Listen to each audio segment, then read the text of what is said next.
Bonjour et bienvenue chez DigiSchool, je suis Oriane, votre professeure de droit. Nous allons nous intéresser aujourd'hui à la nullité du contrat.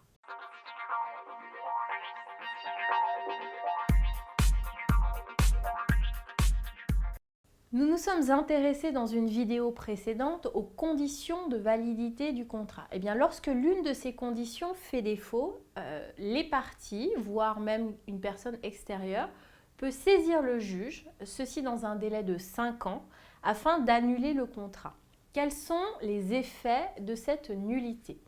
Alors, le principe, c'est l'effet rétroactif, ce qui signifie en fait que le contrat n'est censé n'avoir jamais existé, il est annulé. C'est comme s'il n'avait pas existé.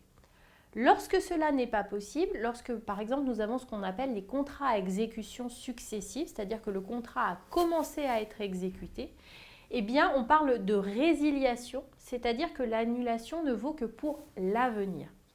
Il va falloir cependant distinguer deux nullités, la nullité relative et la nullité absolue. Lorsque l'on est en présence de nullité absolue, c'est lorsque cette nullité a pour objet la protection de l'intérêt général. Donc elle va pouvoir être invoquée par toute personne intéressée lorsque donc l'objet du contrat ou la cause du contrat ne remplit pas les conditions nécessaires à sa validité.